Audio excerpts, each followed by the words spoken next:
Welcome, everyone. My name is Sarah Ray from the Bloomfield Public Library. Thank you for joining us today as we welcome Dr. Sportman to present on the first people of Connecticut. So I'm going to turn the mic over to you, Doctor. Thank you. Good afternoon, everybody. I'm going to talk a little bit about what we know about the first people who settled what was now known as Connecticut.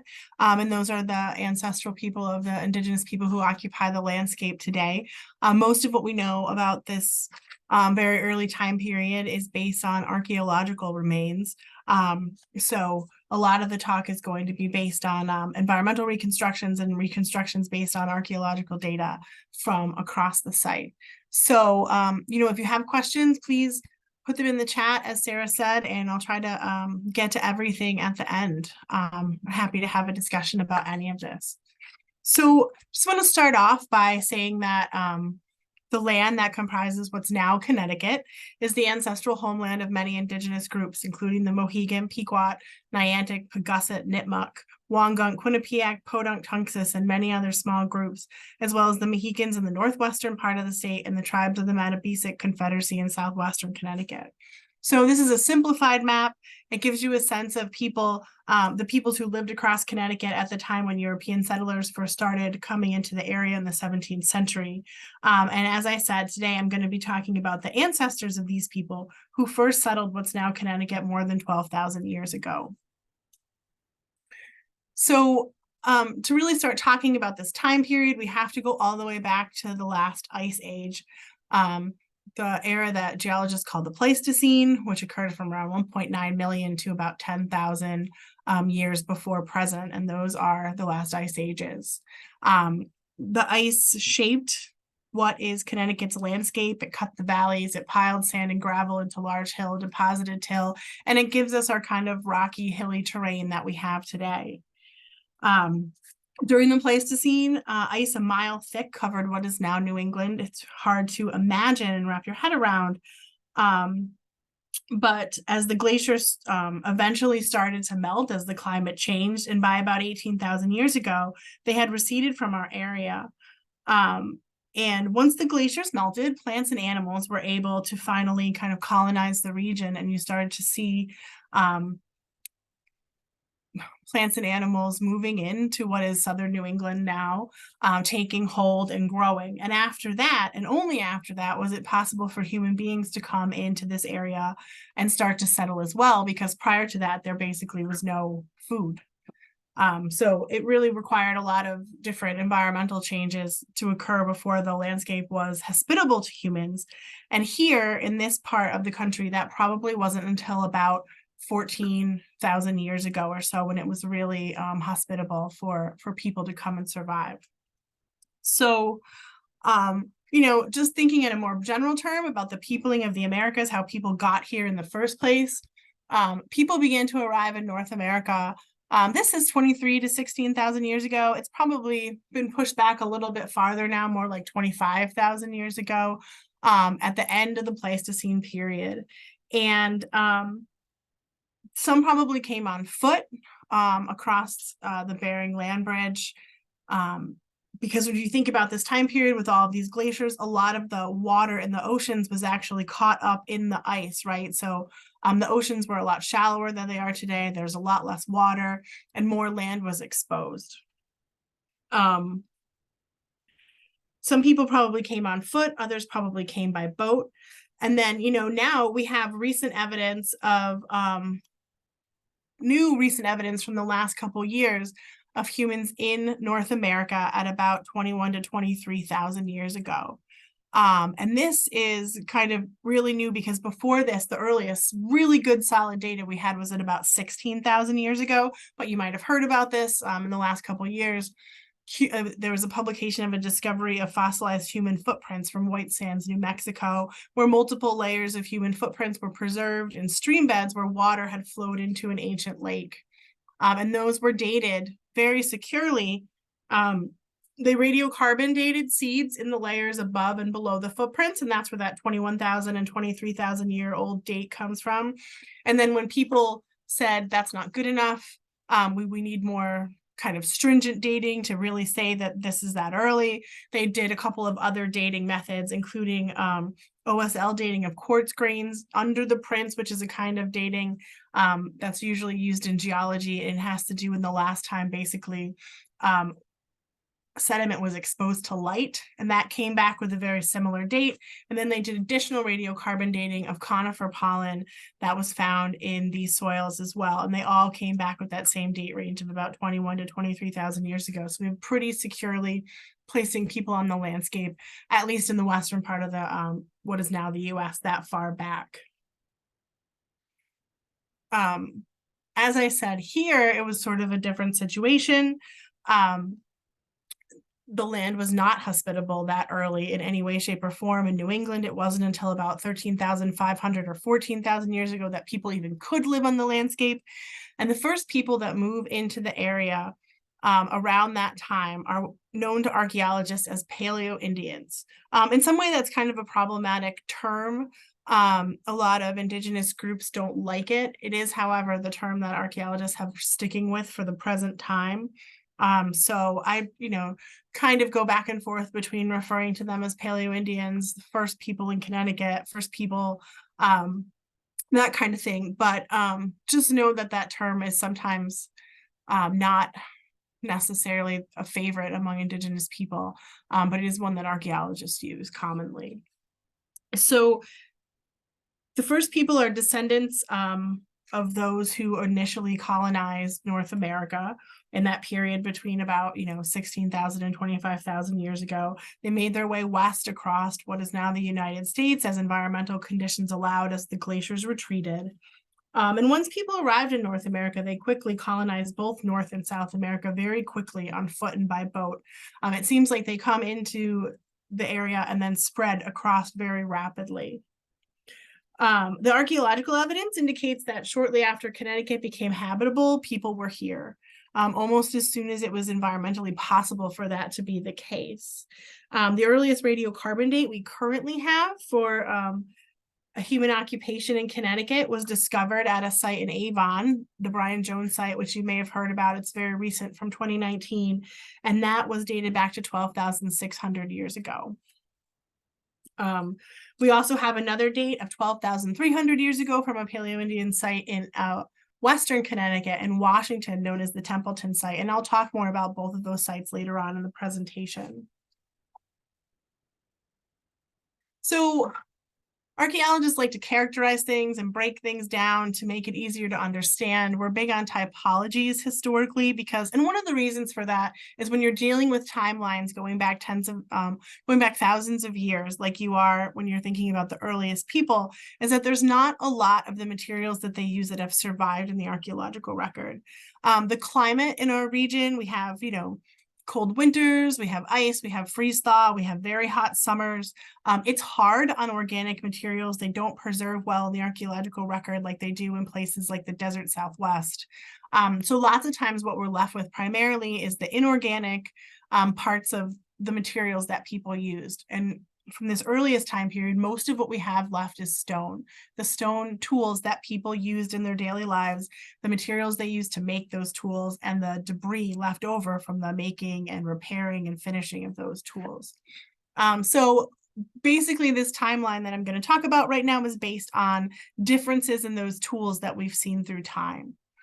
So people talk about pre-Clovis, which used to be a big debate, but I think some of these early sites now going back 16,000 or 24 or 22,000 years ago have kind of blown that out of the water. There were certainly people here before 13,000 years ago.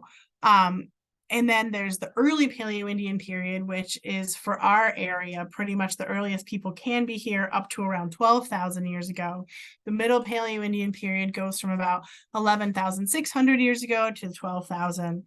And then the late Paleoindian period goes from about 11,600 to 10,000 years ago. And these are broken down based on the differences in point styles that you can see in the images to the side. So in the early period, you have these big, tall spear points with big flutes or big grooves up the middle. And that style is very diagnostic of early period settlement. You don't see that in any later periods at all. If you find a point like that, you know you're dealing with an early Paleo-Indian site. And then through time, the shapes of those points changed, going down into the late Paleo-Indian period where they become very long and very thin, in many cases without the flutes. They stopped doing that. And most likely the changes in these projectile points are related to adapting to different types of subsistence strategies on the landscape, going after different kinds of animals as the environment changed. Because one of the most important things about this early period is that it is a time of very dramatic climate change and very dramatic environmental change, where the environment is changing rapidly over the course of just a few generations in many cases. And I'll talk a little bit about what the environment might have been like. And I guess, you know, it doesn't seem like this is much to work with, these artifacts that you see here. They're largely related to like hunting game and butchering animals and things of that nature. But actually, when you look at them within the broader context of a lot of other things that I'm going to talk about, they can be very useful for helping us understand all kinds of different things, such as the ways people adapted to the changing environment, as well as their settlement patterns, how they organize themselves in the landscape, their subsistence activities, where they ate, how they got their food, trade, and other aspects of Paleo-Indian society. And I'll talk a little bit more about that as we go along. So to kind of situate us, at 13,000 years ago, before present, that's what BP means, Connecticut's environment was quite different than it is today. And a lot of what we know about the environment has been gathered from pollen studies, where people have done cores in places like bogs and lake beds to look at the plant pollen that's collected in those environments over time and give us a sense of how the environment has changed based on the plants that were available at various times in the environment. So at 13,000 years ago, the landscape in southern New England was what we consider a closed boreal forest landscape. So a lot of spruce, balsam fir, jack pine, white birch, aspen, very conifer heavy. It supported a variety of wildlife. And it's actually most similar to the kind of forest that you would see in modern subarctic regions today. And there are remnants of this type of forest in northern New England, like up in the mountains, up in the Adirondacks and places like that, in colder, higher areas. But that's what the environment was primarily like in southern New England. In northern New England, it was a little bit different. It was more open. It's what we characterize as a spruce parkland kind of environment, more similar to the tundra, more grassland than forest, a lot more open. These, you know, both of these environments were hospitable to different types of plants and animals.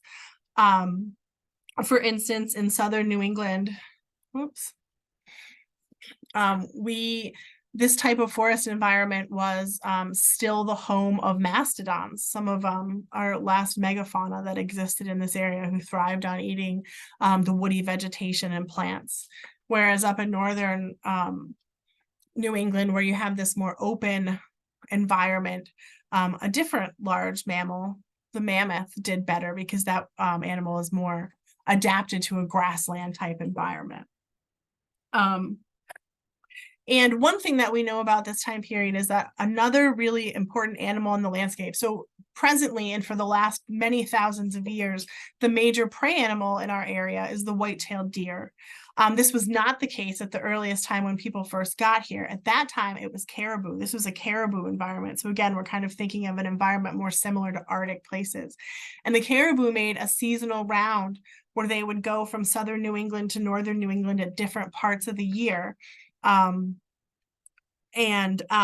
We believe, based on the archaeological evidence of where Paleo-Indian sites fall in the landscape, that groups of people were actually organizing their seasonal round along with the rounds of the caribou and following those animals as they migrated back and forth to exploit those resources for food, for furs, and for other materials. So a lot of their traveling, and I'll talk a little bit more about that in a second, might have been related to following those caribou. Over the course of the Paleo-Indian period, as the climate is warming and becoming more and more similar to what we have today, the animals that people were starting to go after were changing.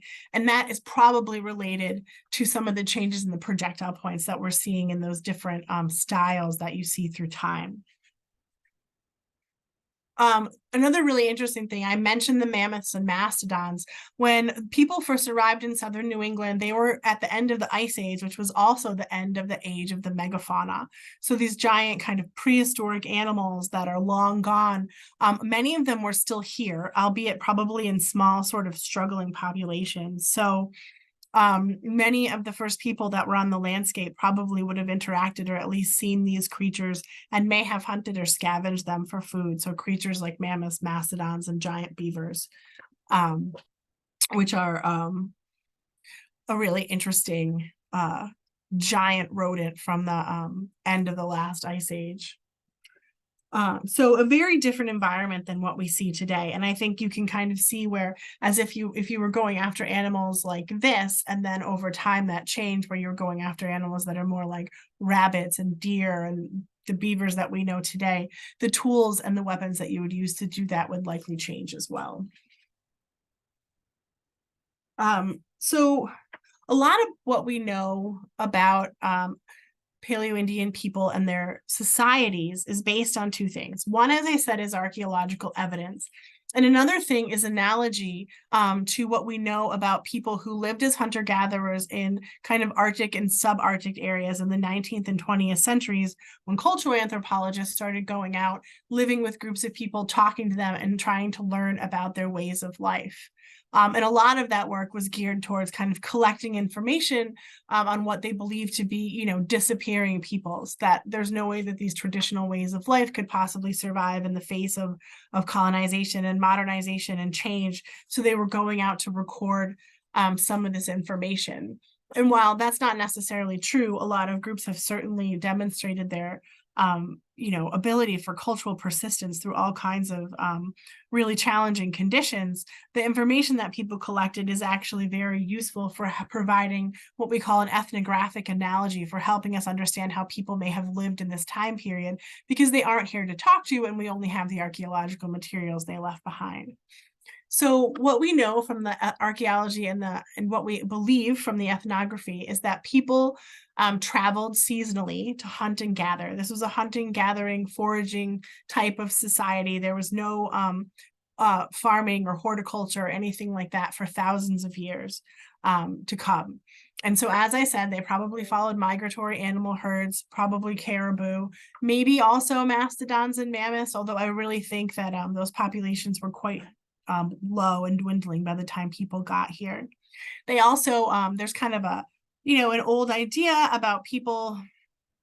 I mean, I hate to use the term, but like Stone Age people or very early people being very like hunting oriented and meat oriented, man the hunter kind of thing. But the archaeological evidence, as well as the ethnographic data on more modern societies, suggest that yes, hunting was an important part of the diet.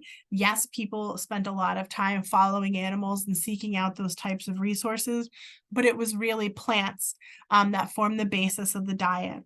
They collected all manner of plants, particularly wetland plants, berries, and nuts. And even those environments that are considered more marginal than we would necessarily think of the deciduous forest today, so that kind of grassland or spruce forest environment was rich in other plant resources. And places like wetland swamps and coastal areas also had a lot of really useful plants, berries, and nuts. And we know from the archaeological data, particularly the Jones site, which I'll talk about at the end, that people were making use of these plants very early on, and they were an important part of the diet. Also, fishing would have been important as well. I talked a little bit about the technology so far, but I think, the tools that we have, these are some examples of some of the tools from this time period. They tell us that people hunted with spears and probably atlatls or spear throwers. That's that image on the bottom that you can see, and the wooden objects in the picture next to it on the bottom. They used large stone points that were made to be fastened to spears. A lot of people have suggested that's what those grooves or flutes are in the fluted point. They were made to help haft it onto the spear better. You can kind of slit it and stick it into a groove in the wood and tie it on with sinew. We find a lot of tools that look like they've been used for butchering game, scraping and processing animal hides to turn them into food and shelter. And we also find tools for graving or carving wood. And part of the way we can tell this is that people have done experimental archaeological studies where they make similar tools and use them for a variety of tasks, such as scraping a hide or carving wood or something like that. And then they look at the marks that that activity leaves behind under a microscope.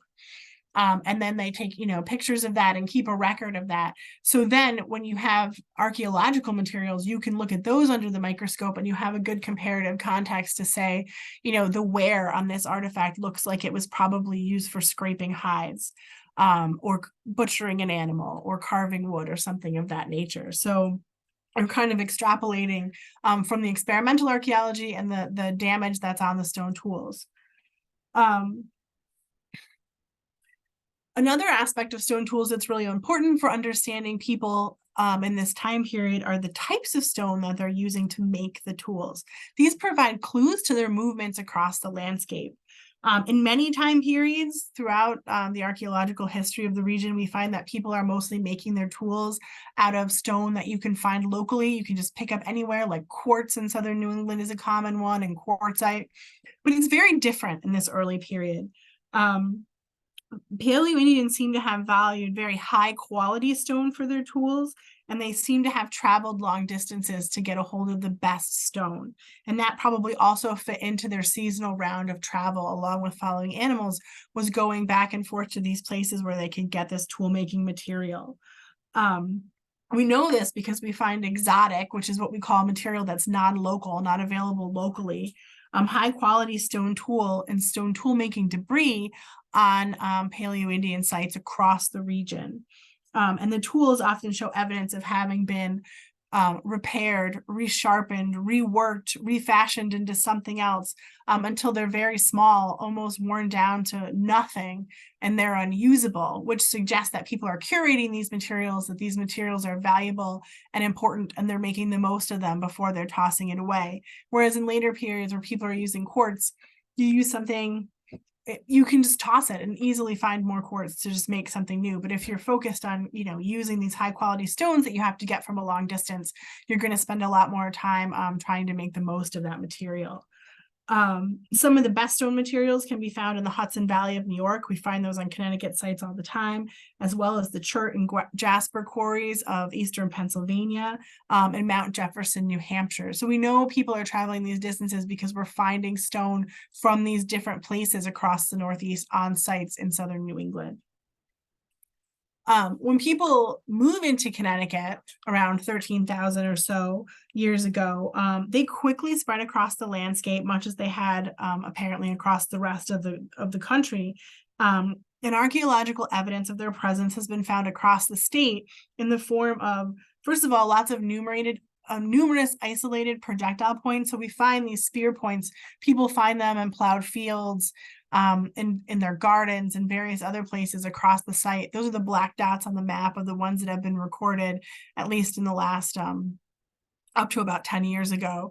And a lot of those are isolated finds. They're not necessarily associated with a site where people were living and working. We think they were probably tools that were lost while people were hunting. Maybe they shot a spear at an animal, the animal got away, they couldn't find it, it fell out of your pocket while you're walking across the landscape, or you shoot an animal and the animal runs away, you don't catch it, the animal dies, eventually decays, and the spear point ends up on the ground. The green stars show more intensively investigated Paleoindian sites where we actually know that people lived and camped and spent some time. And those are where we have a lot of the information about this earliest time period here in Connecticut. And I'll talk a little bit about some of those sites in just a minute. So before I get into the different sites that we've identified and investigated, I want to say that there are some general trends that we see in early Indigenous sites in Connecticut. The sites that have been documented span the entire Paleoindian period. We have identified sites that date to the early, middle, and late period. So about going back to 12,600 years ago, all the way up as recently as 9,500 years ago.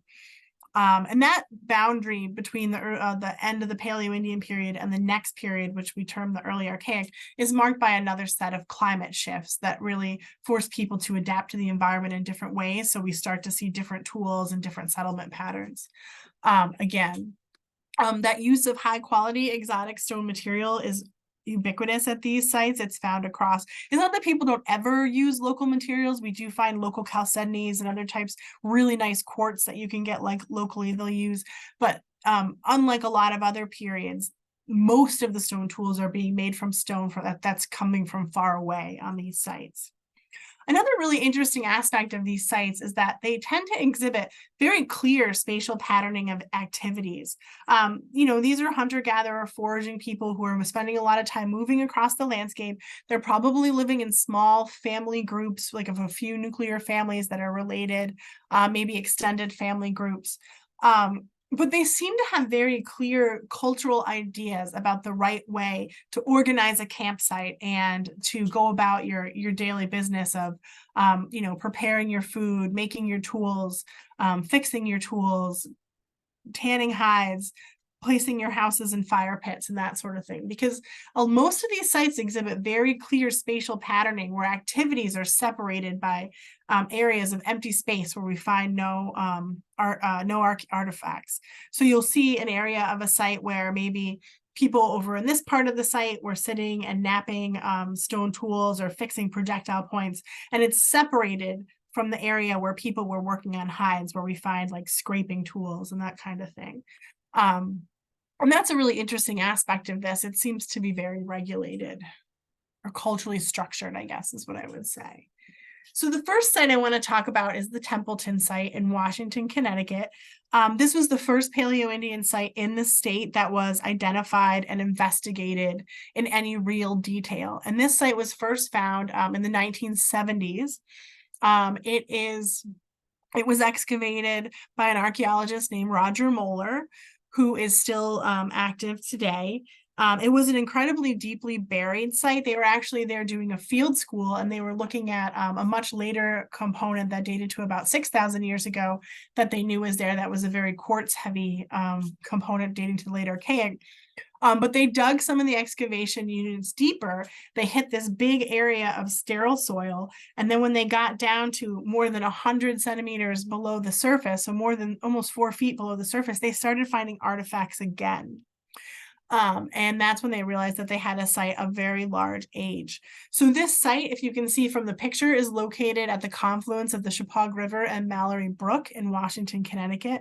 And that thick area of sterile soil in between those layers was soil that had been deposited by gentle flooding of the brook and the river over thousands of years between the Paleoindian period and the late Archaic.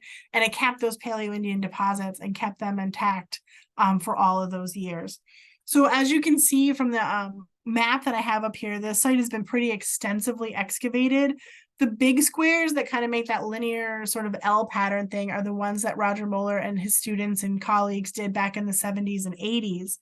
And then in 2015 or so, a graduate student at UConn went back and did some reanalysis of the materials that Roger had found and analyzed and began excavating the site again. And I would say that, this was an early effort. At this point, very few Paleoindian sites have been identified. And the interpretations that Moeller and his colleagues made were based on what was known at the time about the earliest settlers. So they interpreted this as a camp where people were stopping to make projectile points. And it turned out that that was actually the primary activity happening here, but it was really just like one part of the site that they had found.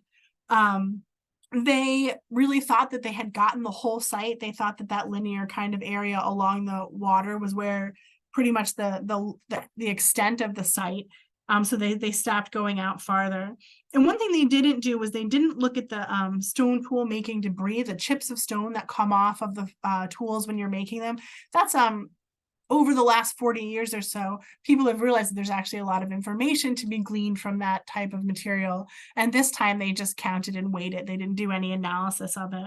Another thing is they misidentified the lithic material, the stone tool material, as mostly coming from local river cobbles.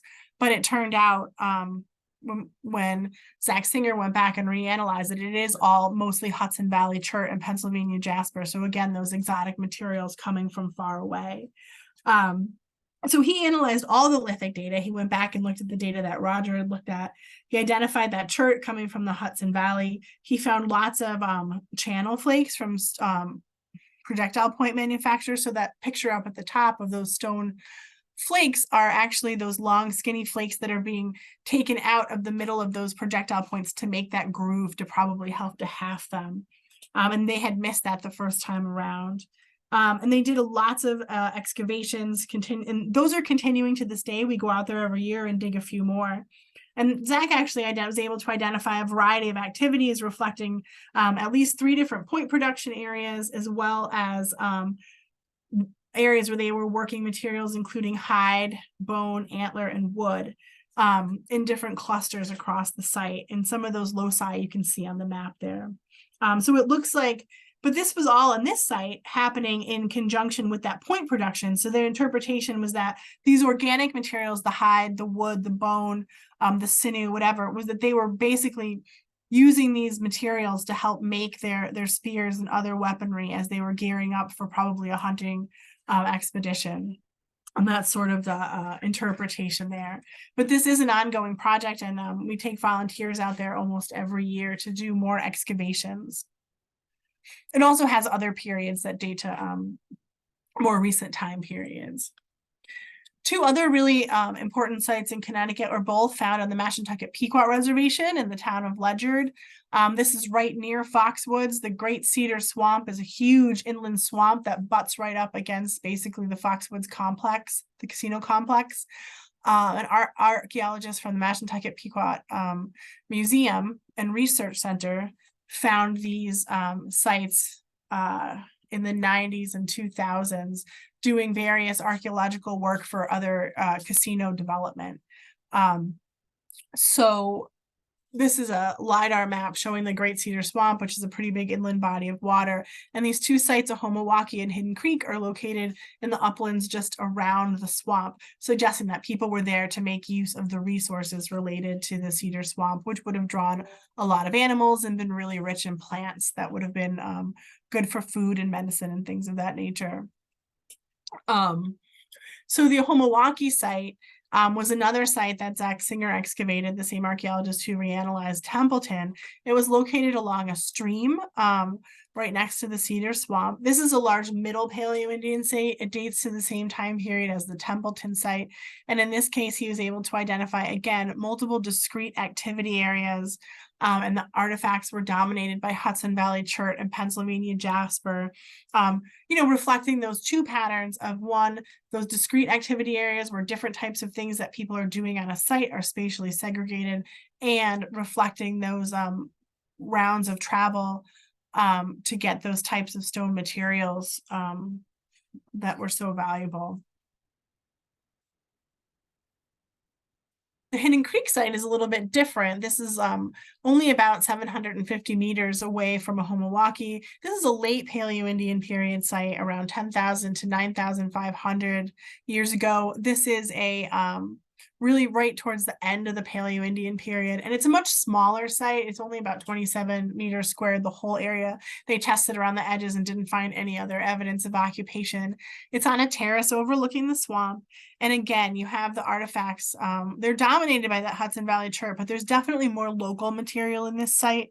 And it seems that people may be kind of constricting their movements a little bit more towards the end of this period as resources, food and plants and animal resources become more kind of predictable and locally available. So they found spear point fragments, scrapers for hides, utilized flakes, and all kinds of expedient choppers. This is a very short-term site, probably just like a small family group for a little bit of time. And it's sort of suggestive of a different settlement pattern where people were breaking up from those bigger groups and spending more time, doing some independent hunting, maybe as a small nuclear family, probably as the climate was changing.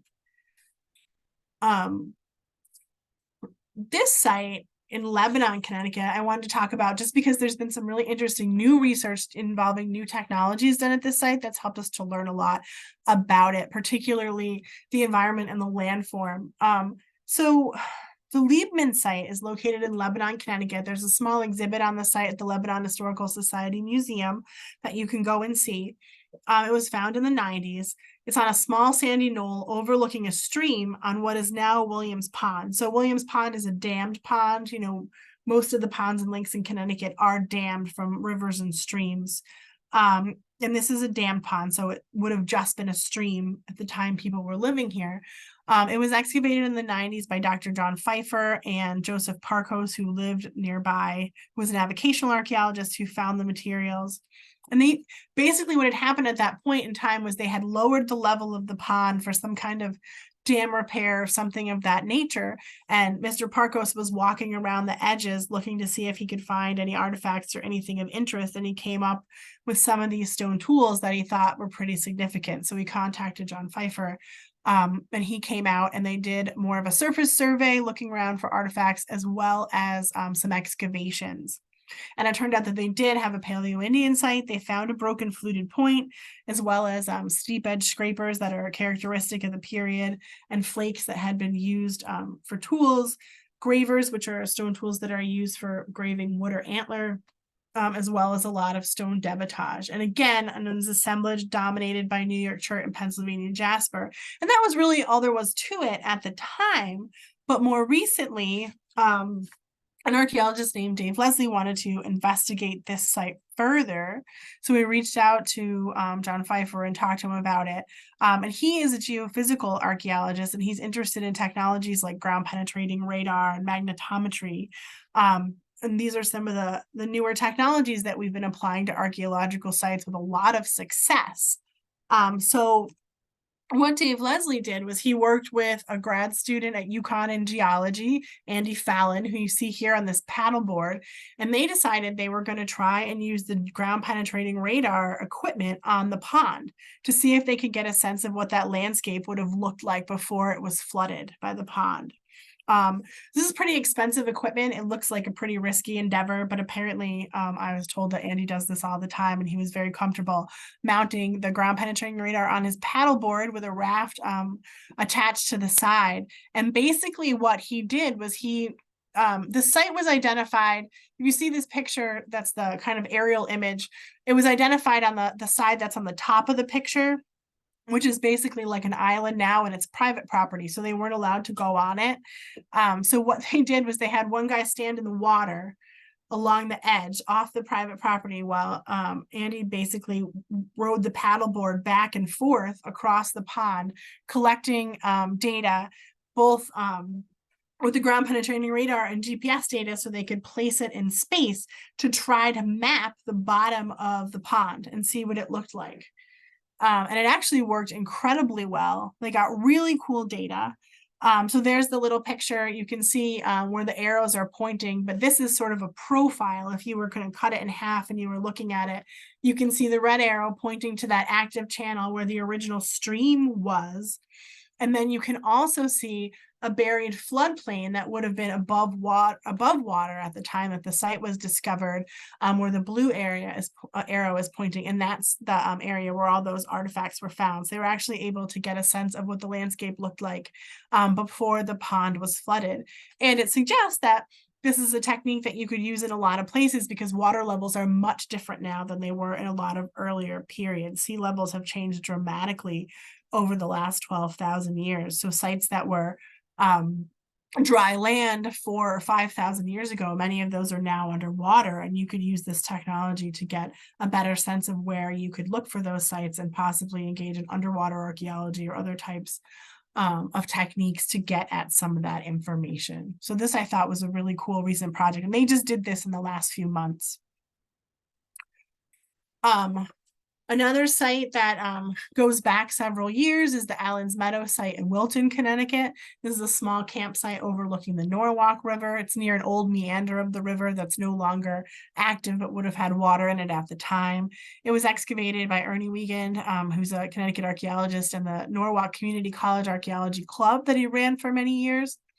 Unlike a lot of the sites that I've been talking about, this one was not deeply buried. It was found in the plow zone, mixed in with artifacts from other time periods, which is unfortunately often the case. But they did find fluted points, bifaces, cores, gravers, end scrapers, and all kinds of debitage that are characteristic of the Paleoindian period, giving us another data set for this early time. Another site we've been working on recently that's been a lot of fun was discovered just in 2020 in East Haddam. It's called the Two Wrestling Cats site, and that's because it's located in the backyard of the Two Wrestling Cats coffee shop, which if you've never been to is definitely worth checking out. It's got a lot of character. It's a cat-themed coffee shop. It has a fountain in the backyard with cat statues, and it has a room separated from the eating area inside where you can go and pet cats to de-stress. So back in 2020, in the height of the pandemic, a guy named Mark Clymer, who was an avocational archaeologist who had worked with a lot of archaeologists in New York on Paleo-Indian sites, was having coffee outdoors because there was no indoor seating at the Two Wrestling Cat site. And he happened to look down and see a chert artifact on the ground. And he thought, oh, that looks interesting. So he asked the cafe owner, Mark Teedy, if he could dig a couple of test pits, and Mark said yes. And so the other Mark dug his test pits and started finding artifacts. So he reached out to my office to see if we'd be interested in doing a larger scale investigation of this site because he was pretty sure it was a Paleo-Indian site. So over the last few years, they go into 2023, actually. The slide is outdated. We did some joint excavations, very short, a couple of days here and there, so we didn't disrupt business too much because there is an outdoor seating area out back where we were doing this digging.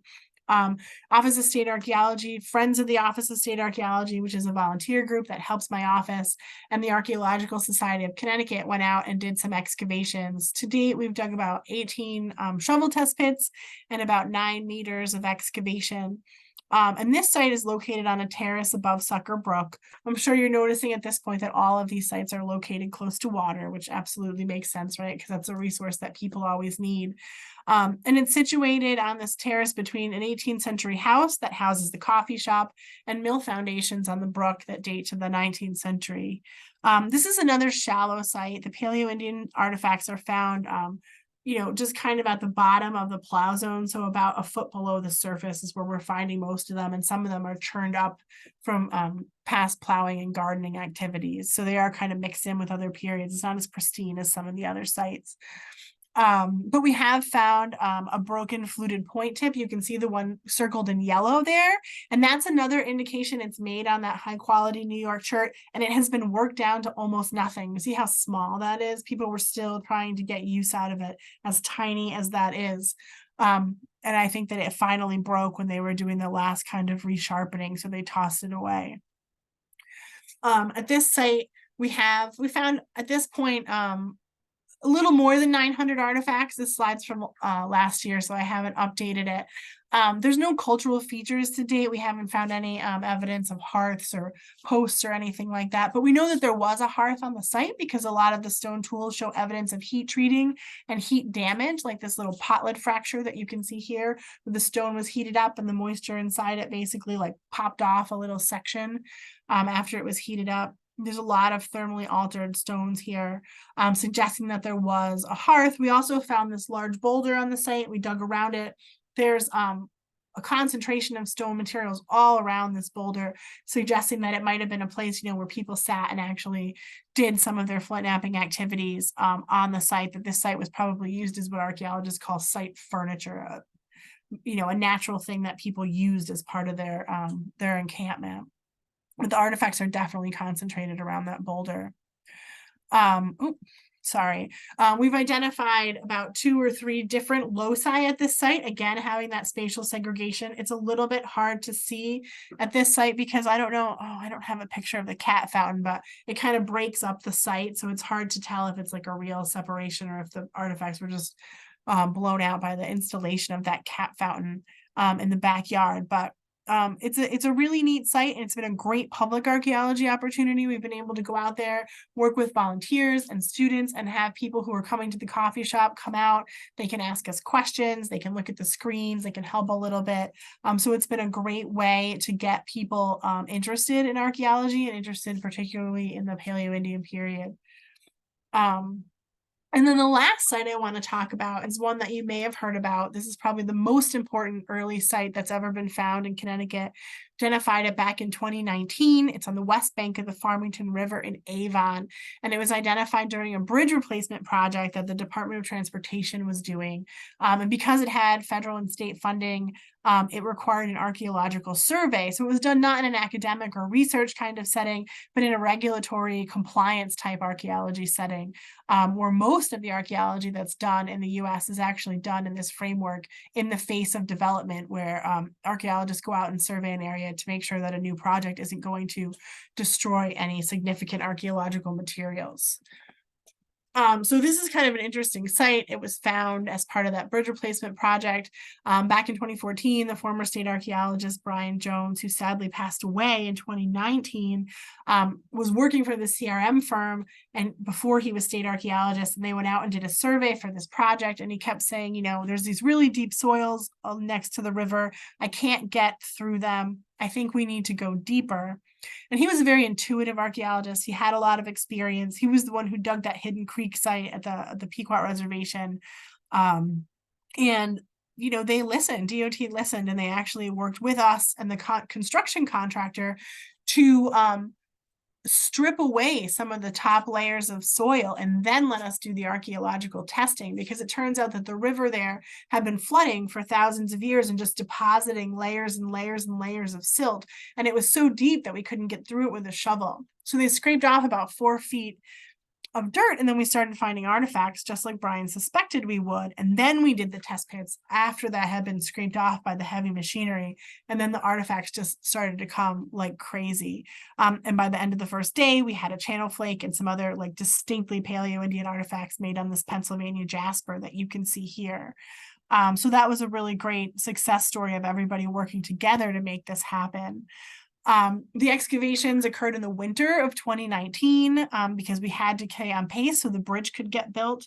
It was over 210 meters were excavated. There's a kind of a sped up GoPro video, if you can imagine some Benny Hill music in the background there, as the archaeologists were working in tents all winter, so we could work throughout the winter. But this is a map of the excavation area, and this site is different because this site had preserved cultural features. It had hearths and posts and clusters of stones and other material that were remnants of when people had been there on the site living what turned out to be more than 12,000 years ago. So here's some of the artifacts that were recovered. There were 27 cultural features, over 100 tools that were consistent with Paleoindian artifacts, and evidence of a wide range of activities. In this case, we were able to discern living areas. There were a number of hearths that were found intact, and you could see different clusters of artifacts and activities around each hearth, and they were spatially segregated, suggesting like different households living there at the site at the same time.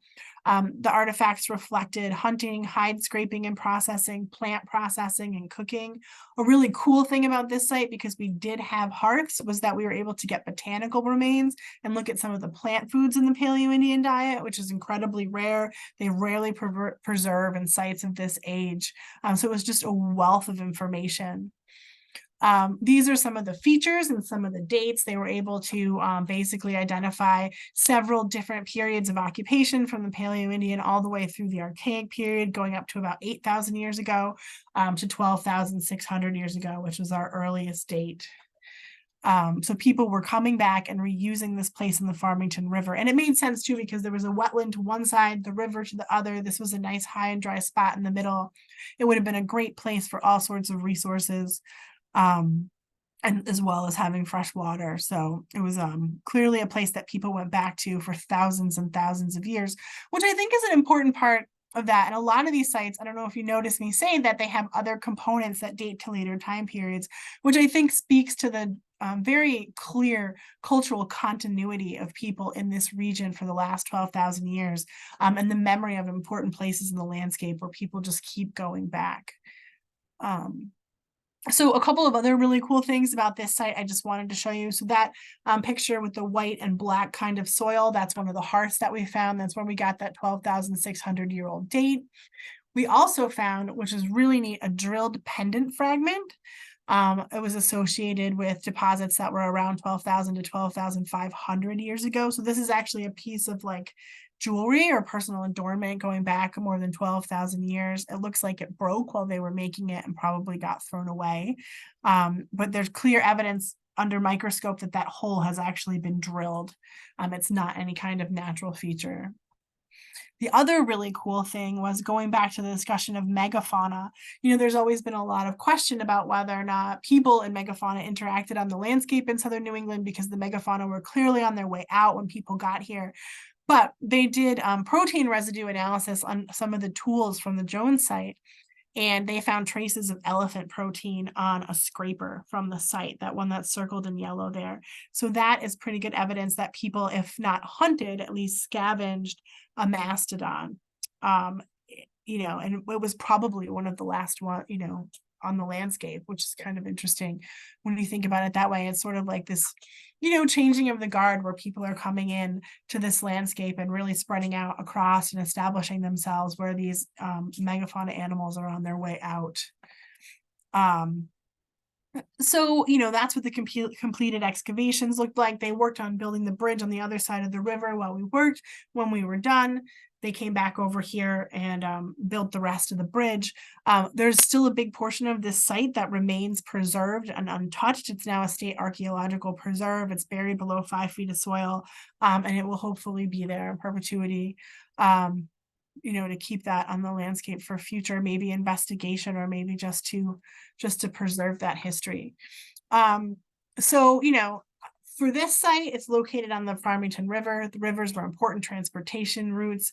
It could bring you north and south. It would bring you to the Connecticut River that could get you just about anywhere. People were spending a lot of time walking across the landscape, but they were almost certainly using boats as well. As I said before, it was adjacent to a wetland and it would have been resource rich. They were probably there hunting caribou or small game, possibly fishing in the river. And it was a great stopover given its location in Avon, Connecticut, pretty close to New York and New Hampshire. If you're going in those, it might have been a stopover place as people were making their seasonal rounds between these lithic sources. So just to kind of conclude and pull this all together, there's still a tremendous amount to learn about this period. Sites like the Jones site that have a lot of information are very rare. As you can see from some of the ones I talked about, a lot of these sites were really restricted to just having the stone tools. These sites are also sometimes hard to find because some of them are very deeply buried. There's no way we ever would have found the Jones site if we hadn't been able to use the construction equipment.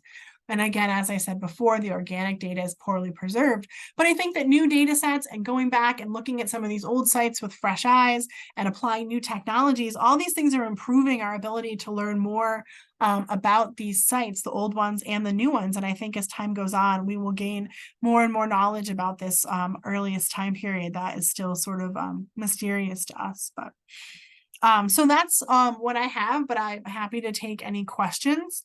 And thank you.